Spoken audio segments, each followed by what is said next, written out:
All right. And we're back. Oh. Yes, we are. Still putting my headphones on. Ugh. So we're back. Man, there were a lot of good fights on the card, but like I said, there's some snoozers. There were. You know what? All cards cannot be fire all the time. Sometimes there has to be a little bit of smoke before you catch a spark and then a forest fire. I feel like I was a little just, I don't know. I was overselling it in my head because Canada usually has a bunch of crazy fights. I think something about like the culture, their love for hockey. Yeah, something about that. I'm like, okay, this is like hockey, but there's no hockey. So you did this to yourself. It's just goons, just a bunch of goons coming after each other. And then, yeah, there were a few snoozers. The biggest snoozer, in more than one sense of the word, was the heavyweight fight, Romanov versus Nascimento. And let me tell you, if you missed this fight, you didn't miss much. You're good.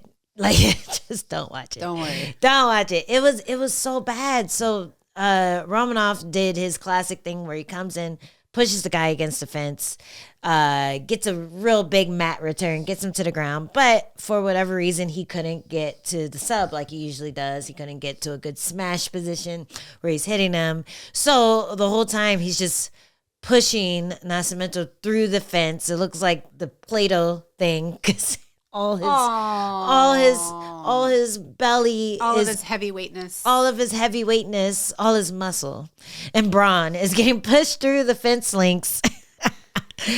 And they don't break it. And then by the time it finally does get broken, they both look ass.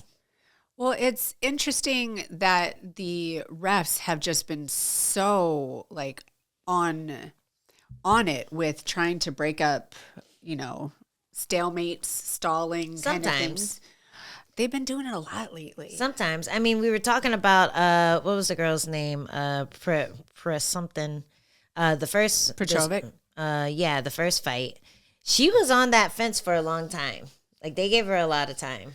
They finally warned her, but they didn't end up breaking it up. I think that was in the first. Yeah. So I think it depends on the night. It depends on the fight too. Like I think people are quicker to break up title fights or main events and co-main events more than the prelims where, I don't know, I guess there's not a lot of people in the crowd booing yet. But this fight, I'm not a booer.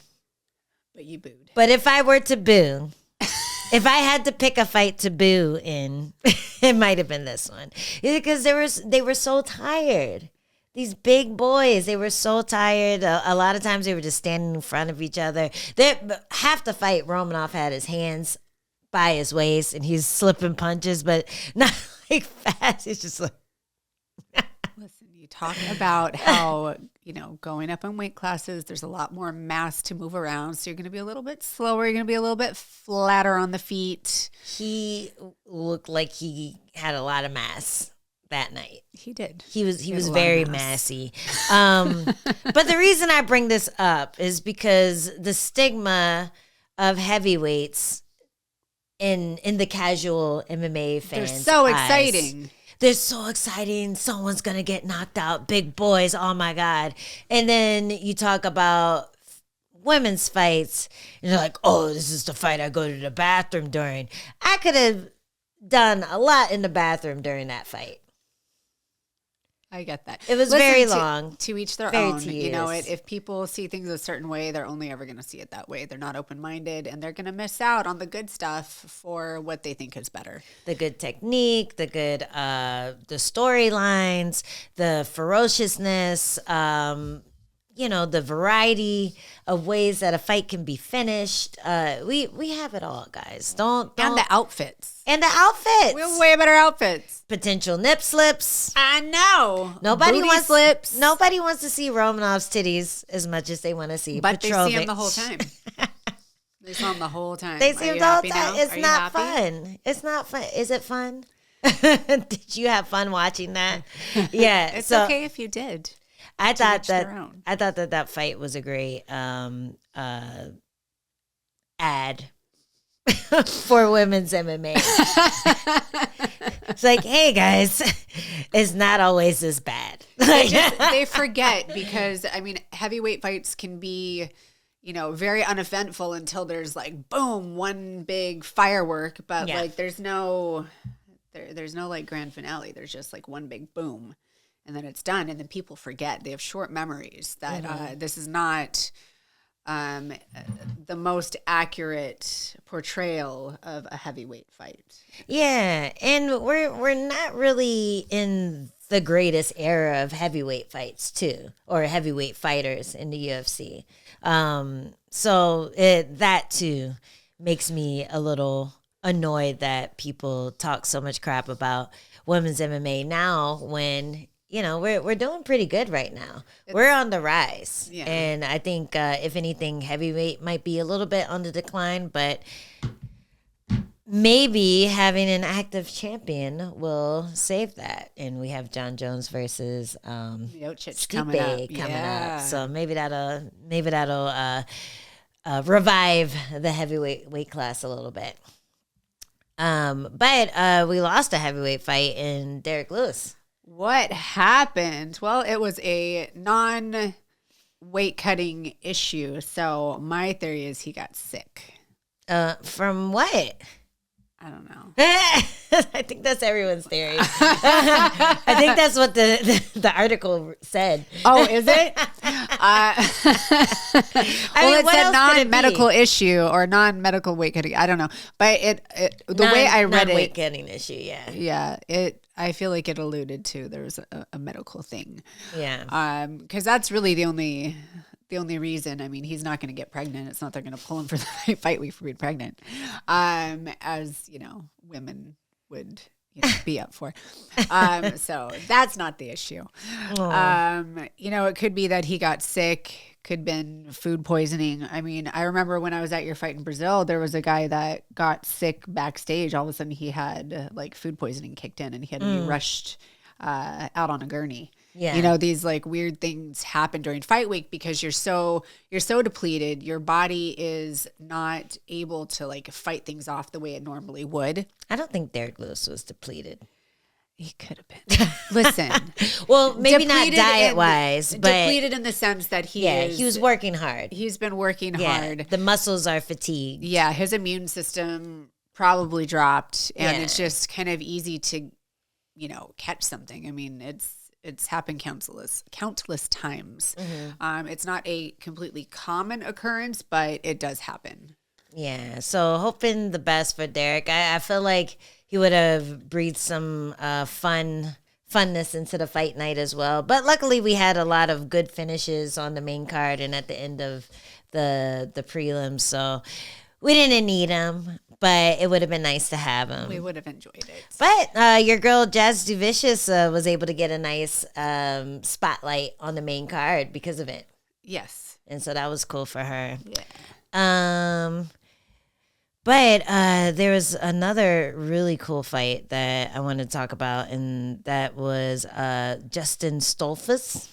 Yes, that was... Versus Marc-Andre Barriault. So this man caught a takedown off of a head kick. And he got him down.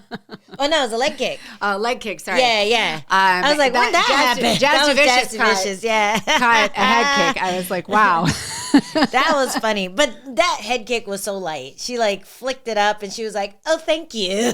But still, it's like one of those things in sparring with your training partner, you'll place a head kick and sometimes you can catch a takedown off of it because your partner's being nice. Yeah. So it was just funny to kind of see in a fight, but it, worked to her advantage and showed us that she could get back down to the ground. No problem. Yeah. But this one, Stoltzfus was able to hit one of those low lows. It was almost like he kicked the ankle. It was really nice. He just swept him off his feet, jumped on top of him, and was able to take advantage of that little moment. Yeah, it was nice. That man can generate some power. Mm-hmm. Because that's no easy feat when somebody's down like that, And then they came up, right? Mm-hmm. They came up and then they got into a pocket exchange. Yeah. And then that's kind of the roll of the dice. It makes for an exciting potential knockout, but you could be on the giving and receiving end of it. It's just kind of a coin toss sometimes when you get into those big brawler pocket situations. Yeah, and this guy wasn't known for his brawling. If anything, Marc-Andre was. Yes. So that was the really cool moment for him. And if you look at the two, you would go, I think that one shouldn't be doing that. I think Stoltzfus shouldn't be doing that. I think that guy should be doing that. I don't think that one should be doing it. But when he started throwing those little hooks underneath his arm, he caught the chin 4 times in a row. And each time he caught the chin, you could see Marc-Andre's hands go, like just slowly letting the air out of his tires. It was really like, it was one of those epic movie moments to watch. Like if you're doing a fight scene, that's going to be a fight that you study. Like as a choreographer, you're going to study the reactions of that moment because that's what it looks like in real life. When people just go crazy, go ham and just start throwing at each other. Man, what a fight. I was real happy he got the bonus. And then his post-fight speech too, he was just like happy to show off that he has hands as well, even though people don't think that of him. So I thought that was a really cool moment. And he did the right thing in winning over the Canadian crowd. Oh, what did he do? He was just saying like, hey, I know I'm not from here kind of thing, but I'm happy to be here. He was a very gracious winner, and we like to see that. I feel like it'd be hard to piss off the Canadian crowd. You'd have to be like a real dick.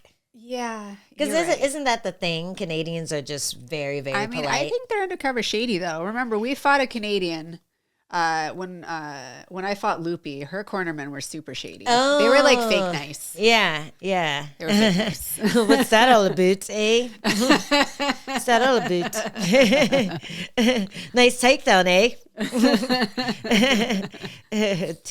I don't know. I'm trying to think of something shady to say. But yeah, I get that. But at the same time, it's easier to win over the Canadian crowd than like the Brazilian crowd. Oh, yeah. Or the Mexican crowd. For sure. Or, I don't know. That's all I can think of. Like the really mean ones. Yeah, you've maybe the French. Oh, the French crowd. You validated your point. The French, they don't give a fuck. You can go, hello, Paris. They'll be like, bah! Sacre bleu. They love banning people from their country as well. Oh, really? Who did they ban? Battle. Oh, yeah. They said get out and stay out. That's amazing. Yeah. So it's like if you can't win them over, just lean all the way in. I think he was saying that he was I think you should check the camera. Hmm? Was that my phone? Oh, was it? I turned it on Do Not Disturb. Oh. No, it's still dark. That's weird. Yeah. Where did that come from? That was your phone? I think it might have been Adam's. Oh, there's a thingy over there. Sorry, guys. Freaked out. But yeah, I think Battle was planning on being nice to the crowd, but they just kept booing over him. Like that's what he said in one of his interviews afterwards. Okay. He's like, I was planning on, saying thank you, Paris, and blah blah blah, but they wouldn't stop booing. So I just let it loose. Leaned in. I just leaned in. Like, what are you gonna do? Way. Now you're banned from the country. Good job. Yeah, but the Canada crowd seemed pretty polite when their countrymen lost that night. So I think it would be a fun place to fight just because of that. Yeah, for sure. Yeah, maybe. I don't know. They'll be polite enough. I don't know. I've cornered there before. Oh, I cornered back there. It was nice, but their weird side story. One of their friends ended up getting like kicked out of Canada. Arrived on the plane and tried to go through customs, and they're like, they'll make you feel like you're a criminal. I've experienced this too, and I have a very clean record. But they almost make you feel like, did I do something wrong? Do I have a warrant for my arrest? I don't know, but they'll like kick you out and send you back to wherever you came from real quick. They won't even let you in the country. Is that sarcasm? That Canadian sarcasm? You're not a criminal, eh? You're just like, why would you say that? Am I? I don't know. Looking pretty guilty, eh? You know? Maybe I am. Why are you so calm about this? You're making me second guess myself. Oh, that's great. Yeah. Well, yeah, that was cool that he was able to win over the fans and get that big knockout. And, the other guy who I thought had a stellar performance was Youssef Zalal. Man, that knee in the second round, just this beautiful step through knee from the back leg, and just hit him right on the head as he was coming in. Yeah. So did you see he landed that in the first round? But it was so fast that like the commentary didn't pick up on it. They didn't really say anything about it.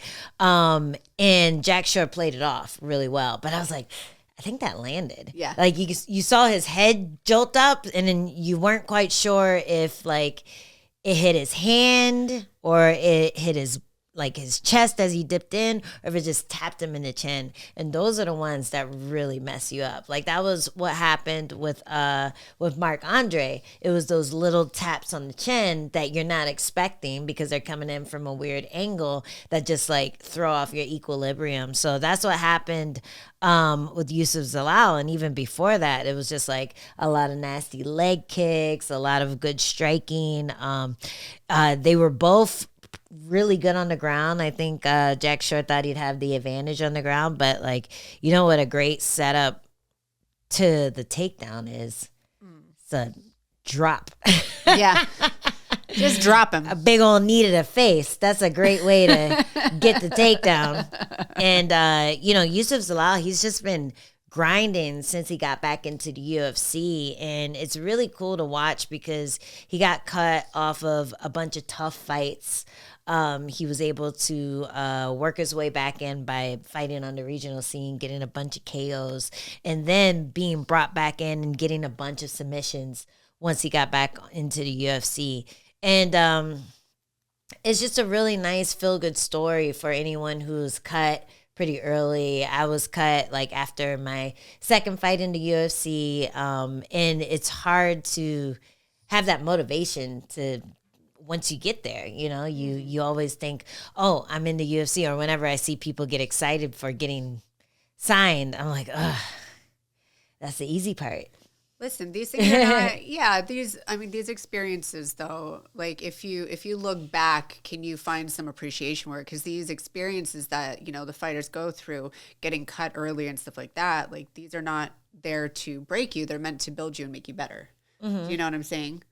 So I think that, if you look at his case in point, I think it was good for him to happen because now look at him. Look at what he's doing. Yeah, and that's what I'm saying. It's a feel-good story because I think a lot of people, once they do get cut, it's easy to just go, I fucked up, as opposed to, all right, now it's time to do more.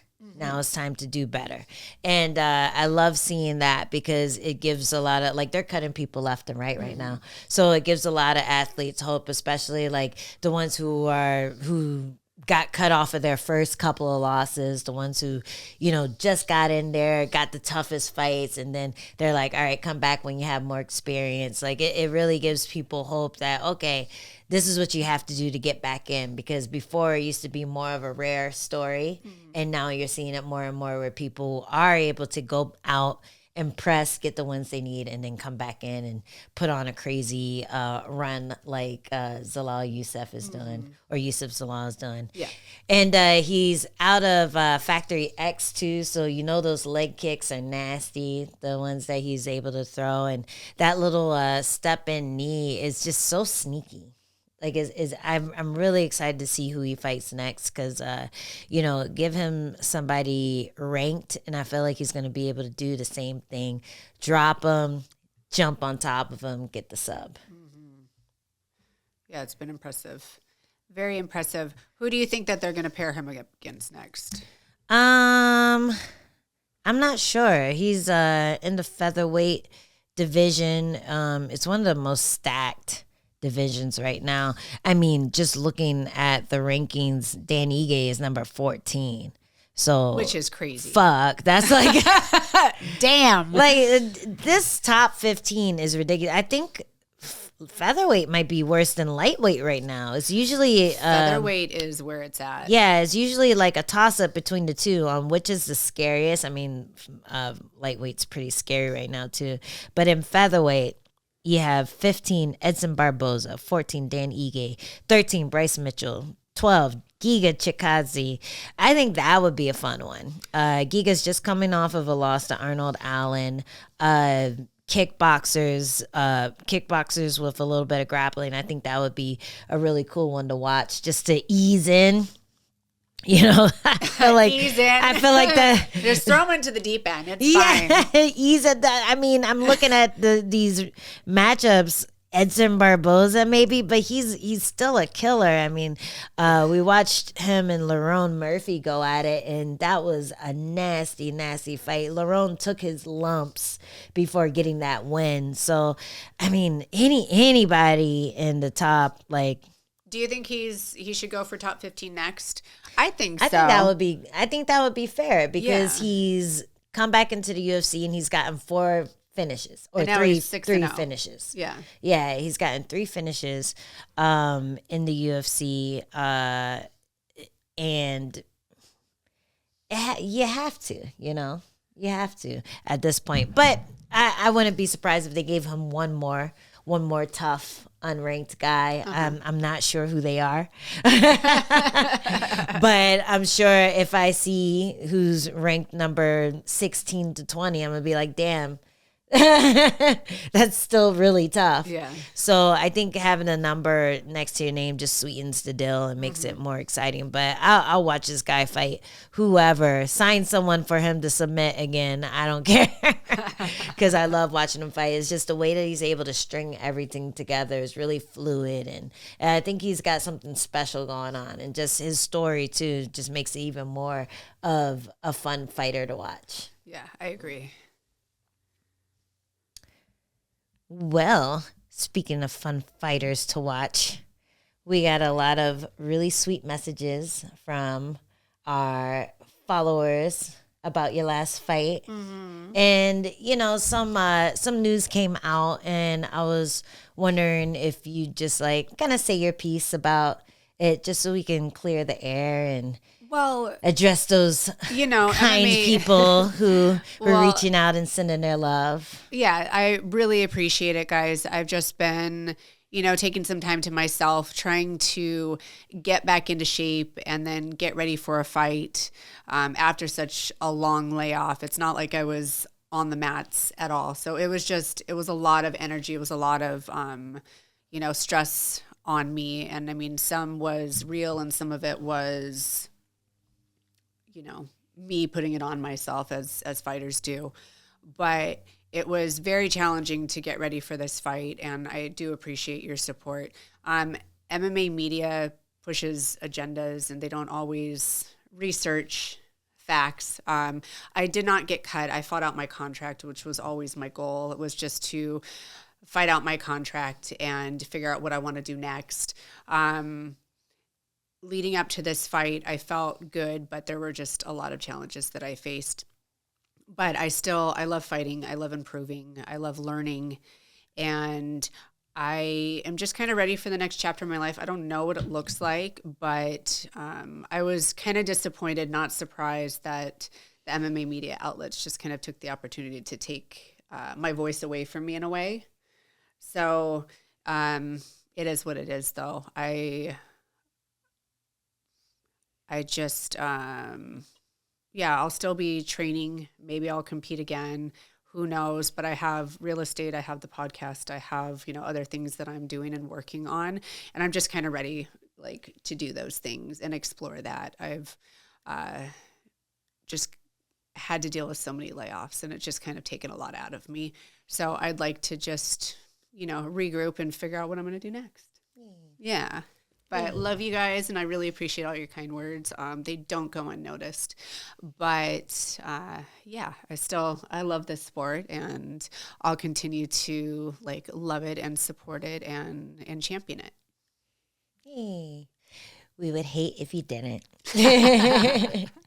Yeah, it's a tough thing, and you see a lot of fighters kind of not going out the way they'd like. I just saw on Jermaine Durandamy's page that she wanted to have one fight this year because she promised herself she'd retire in 2025, and the UFC wasn't able to make that happen. So she had to just retire on her Instagram.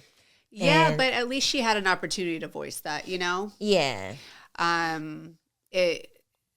Not all fighters get that, last fight, they don't get to put their gloves down.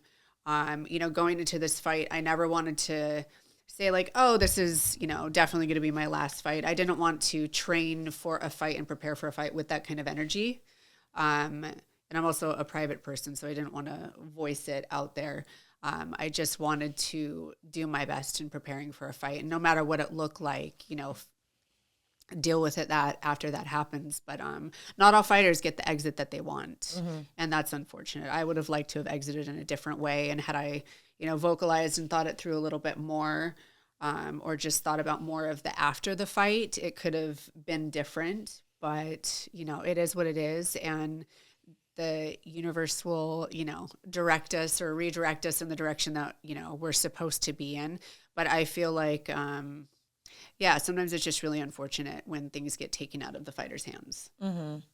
Yeah, and it's a shame that our lives are so public, even if we don't want it to be. We're more so entertainers than athletes, I think, sometimes. And so people like to jump on the latest news, like the Suarez and Jandiroba thing. I'm still not sure what's real with that fight, but I know as soon as the news came out, Suarez was saying that it wasn't true, and so you have to wonder what actually happened and why the media would jump on something like that so quickly. Because it's easy. It's easy, and MMA media. Why do you think we have a podcast? Because the bar is so low. There's no criteria. You don't need any credentials. You don't need a degree. You don't need to know how to research properly. You don't need to check or cite your sources. All you got to do is have a fucking Twitter account. Yeah, and there you are. There's your credentials. There you go. So it's a love-hate relationship, MMA media and actual MMA people who do it for a living. But it sucks you weren't able to say your piece first. And that's kind of why I wanted you to have a platform here, just because these are our people and they love and support us. So give them a little, I don't know, what should have happened before the media jumped in and ruined it. Yeah, that's all right.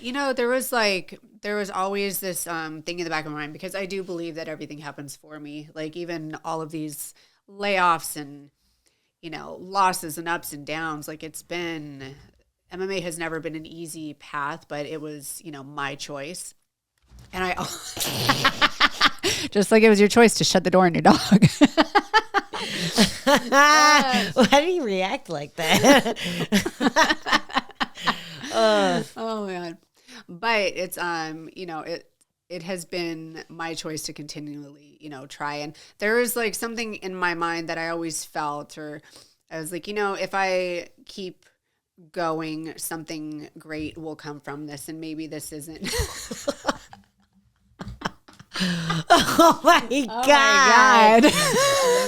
Way to derail a serious conversation. Butcher, come here. I have lost track. Butcher, come here. You got to show everyone what you. Oh my God, poor thing, poor guy. Look at him. He's amazing. Oh, my Dia De Los Muertos. Oh, Dia De Los Muertos, pero. Oh, yes. You're the best. He has great timing. He does. You do completely. Okay, get out of here. So I feel that everything happens for me, and I feel like whatever efforts that I put into this are not wasted, and they will, set me up for, whatever I do next, whether I still want to compete, whether I don't want to compete, whatever it is, I know that there are no wasted efforts. And, part of me was always kind of hoping that the atomweight division would get opened up, And that was why I had so many, you know, setbacks and layoffs, because it was, you know, setting me up for this. And who knows if that happens, you know, I'm the first one in line to be putting my name in the hat. But yeah, it's just one of those things. One of those things. It is what it is. Yeah. Yeah. Yeah, I'm excited to see what's next for you. And, you know, when you don't have that pressure of fighting coming up, it does free you up to just figure out what else you like, you know, and it's it's scary, and I'm scared because I'm getting close to that point too, you know. Mm-hmm. So it is scary thinking about that and thinking about life after fighting. So, you know, hopefully this could be a good distraction or avenue to something, hobby, career, our podcast, you know, to something else, or to this or whatever. And I'm here for it. So, you know, we'll be in it together. Yeah. We're here for you. Yeah. So this is a good time to remind you guys to support the podcast. Click that join button. Help us blow up. Tell your friend before they kick me out the UFC. So, but don't have to worry about my bills. There's so much freedom in it, though. Yeah, for sure. We can say whatever we want now. Hey, I could get Jess to get real loose. I feel like you've been holding back a bit. Oh, I have.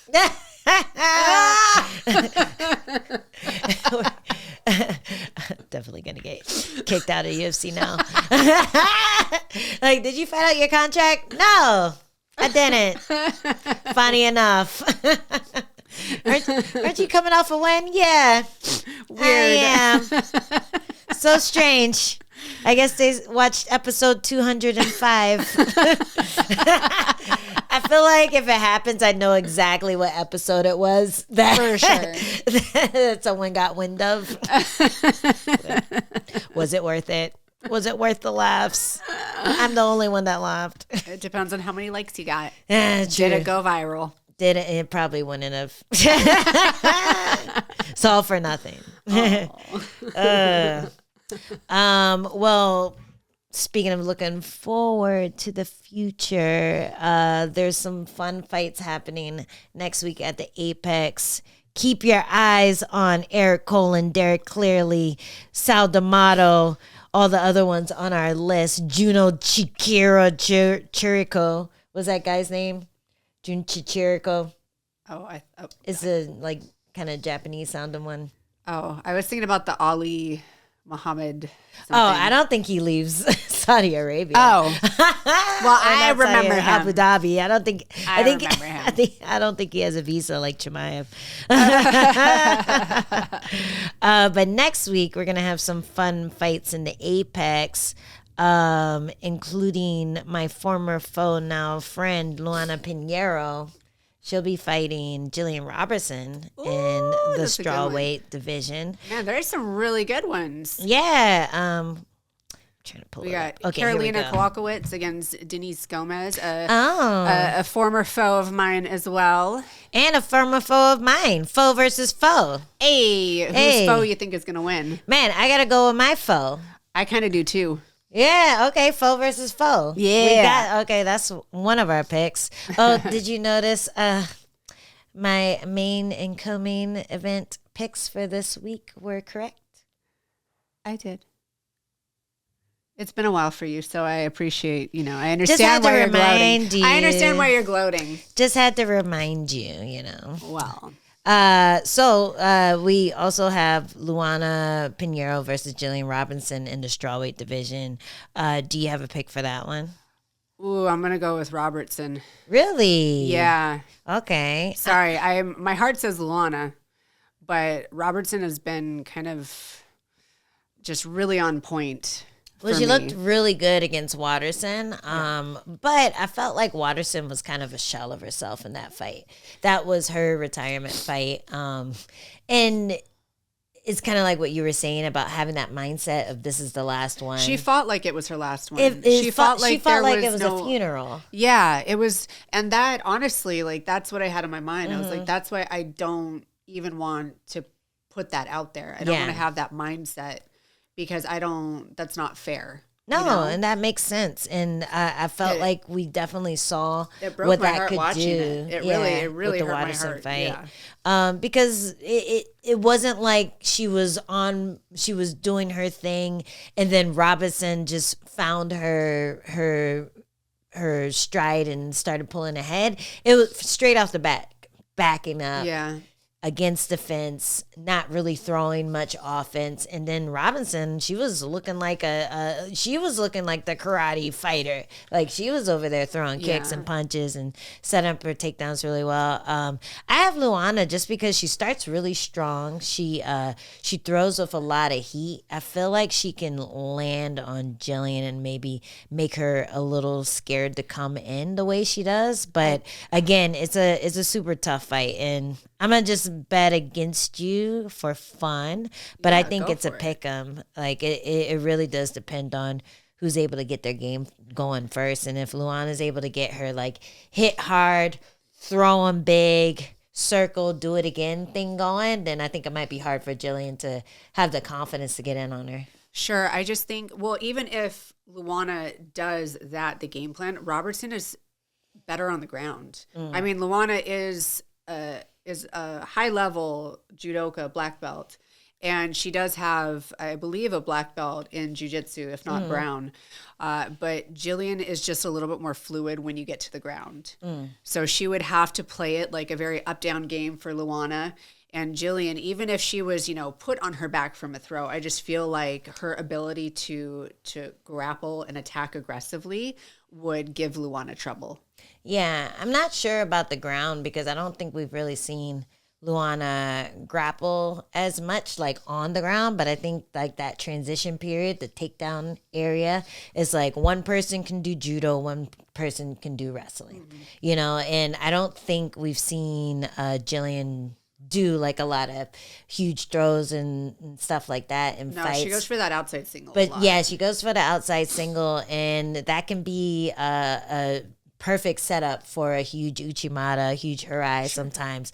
So it's gonna be interesting to see who comes out on top. Like, literally who comes out on top in these grappling exchanges. For sure. And then who else are we excited about? What about the main and the co-main? Neil Magny, my big little bro, somehow already got a fight. Mick, how'd he get a fight? Yeah, when we fought on the same card. I gotta go for Prates on this one. He's become like one of my new favorite fighters. He's nasty. He is fucking mean. He's mean. Magny has been the kryptonite for people like him. Yes. But we saw in Magny's last fight, sometimes the guys get on top. Sometimes they just land good on him. The Michael Morales fight that Magny lost on my card. Magny was doing all the right things, getting on his back, and then Morales just hit him with a nasty elbow, dropped him, and jumped on top and finished it. So it's a quick turnaround for a fight to end like that. Like, it really is. And then Prates, he has really sharp striking. It's like what I was saying with Youssef Zalal, the ability to flow through everything, to hit really hard, to get big throws, to get on top. So I'm kind of with you on this one. I think it's too quick of a turnaround for Neil Magny after getting knocked out in his last outing back in August. So it's a really quick turnaround. And then Carlos Prates, he has the ability to knock out. He has the ability to submit. Yeah, I gotta go with Carlos for that one too. This one, Cody Garbrandt versus Miles Johns. My heart says Cody, but Johns is a scary power puncher, and we've seen Cody get dropped. And he's good at covering and staying on top. Yeah, he does. He's like Nurmagomedov, only a different color. He's Nurmagomedov with a tan and a mustache.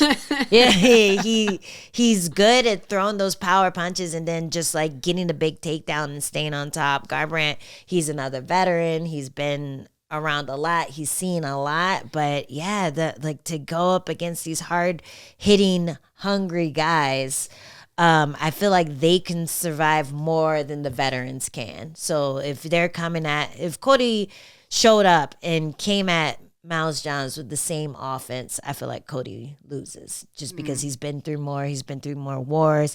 You see that on his chin, and it's one of those things where he's really going to have to be crafty in order to beat Miles Johns. And I mean, he does potentially. He has so much boxing experience before he got into MMA. He has a lot of MMA experience. He has great boxing. And Garbrandt. Garbrandt. Yeah. He has the ability to control the pace with that. It makes me nervous, Johns' power. Yeah, I mean, Johns, his last win was against Cody Gibson, who we just saw last night, and he looked phenomenal. Was just able to wrestle to the end. So, Miles Johns is going to be coming in with a heavy grapple attack. He's going to be trying to slow Garbrandt down, to mix up his takedowns so that he can really cover Cody and make it hard for him to throw those power shots. But at the same time, there's the opportunity for Cody to get like a nasty uppercut, to land like his nice counter boxing for grapplers. It is a big step up for Johns. So it is. So we'll see who comes out on top with that one. Do you have a pick? Again, my heart says Cody, but I think Johns might get this one. I'm still going to pull for Cody though. Okay. Yeah. I'll go for Johns. I'll go for Cody. Unless you want to go for Cody. I'll pick opposite though, because I feel like this one is a lot closer than the Magny one. And then you have Carolina. I have Gomes. Yes, ma'am. Who else are we gonna look at? Let's look at the prelims. Ooh, I'll take Dalby. I can't not bet for him. He always gets to win. But listen, when they don't want him to. Dos Santos is freaking good. That's why I think Dalby's gonna win. No, he does it every time. I don't want to bet against Dalby, but Dos Santos. Ooh, okay. All right. I got Dalby. You got Dos Santos. Yeah. Oh, I hate myself. What a dick. Don't tell him. I'm telling. Don't tell him. He's going to be so upset. I freaking love him. I think he's just the best. Okay. And do you have any other guys you want to throw out there? Ooh, we have Gaston Bolanos. He's been gone for a minute. I don't even know who that is. What? Are you serious? The guy with the crazy spinning elbow KO. Not in the UFC, but I think it was Bellator. He got that in. Gaston Bolanos. He's an amazing striker, but he just got knocked out by Marcus McGee. He's fighting someone I've never heard of, Cortavious Romious. Wow, that sounds very Cortavious. Greek. I feel like I've known more Cortaviouses than I should have. Really? Growing up. I've never known one. This is my first Cortavious. Yeah, Gaston Bolanos is really cool. He has an awesome elbow. So you call him Dream Come True. Elbow spin and knockout. This one, remember this one? Kind of looks like Taporia. Whoop. Oh, so nice. He's a new acquisition. How long has he been? No, he's been there for a minute, but he hasn't really fought that often. So I'm wondering what's going on. Oh, I think he had an elbow injury. From elbowing that person? I mean, probably elbowing people in training, elbowing pads. Cortavious, are you not entertained, Romious? Oh, wow. Yes. Wow. Straight out of he sounds straight out of Gladiator. Sounds very, yeah. It sounds very much so that. Let's see. He's 9-2. 2 KOs, 5 submissions, 2 decisions, and then 1 KO loss, 1 decision loss. Okay, and then Gaston Bolanos, he got signed to the UFC in 2023, and so he kind of lucked out because he avoided all the PF Elator drama. Oh my goodness. Good for you. Yeah, lucky you. Yeah, he beat Aaron Phillips, lost to Marcus Magny, who's very good striker. He trains with Kyler Phillips and all those guys. So he is fighting Cortavious Romious, and I can't wait to see what Cortavious is working with because his nickname is amazing. It's a lot. So he's coming off of a win against Michael Imperato on the Dana White's Contender Series. Nice. So back in August. It was a unanimous decision without knowing anything about that fight. And then looking at his record, I'm also going to lean towards Bolanos. Sorry. Oh, Cortavious. I'm sorry. Well, it could be a fun coming out party for Cortavious too. We shall see. Yes. We obviously don't know enough about him to actually choose, but I think the odds are going to be in Gaston's favor. I agree. Yeah, so we have some fun fights next week, and then the week after we have the MSG card. Ooh. So that'll be a fun one too. I almost want to go just because that's my old stomping grounds. UFC doesn't care. They never booked me over there. But would have been nice. Would have been nice at some point to get booked. Where I started fighting, where I spent more than 15 years of my life. Would have been nice. But you weren't born there, though. I know. They really get big on like hometown favorites being from there and never leaving. Yeah, exactly. And I am very much a Rolling Stone. I claim many states. So that's your problem. They still didn't book me in DC. Believe you. They didn't book me in DC. I had to beg to get booked in San Diego, and they gave me a 10-day notice fight, which I was very grateful for. Still. And then all the times they go to New York, they're like, nope, it's full. You're not cool enough. You got to be cool. Like your girl Carolina, who's fought there like 5 times. I know. Why do they like it? Is it a big Polish crowd? No. Like, is that? I mean, there are a lot of Polish people in New York. It is actually huge, but there's more black people. Way more, and they know who I am. Most of them who watch MMA, they do. Yes, they do. I'm pretty sure. Try to talk to your boy Mick. I know, right? I've been talking to him. I can't bug him too much though. I feel like I'm on thin ice. Bugged him too much. I feel like I'm on thin ice right now. We're gonna wait, but I'll still put it in his head for next year, possibly next year's MSG card. Yes. Well, this has been another 2 Straws.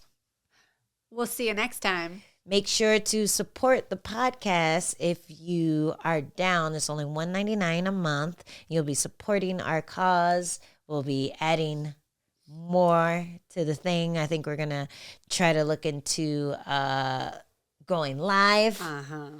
It's very soon. Exciting stuff, expanding our horizons, giving you some more thorough fight picks and that sort of thing. So make sure to stay tuned. Subscribe if you can, or no, subscribe always, but join if you can and support the podcast. Thanks, guys. We'll see you next week. Bye.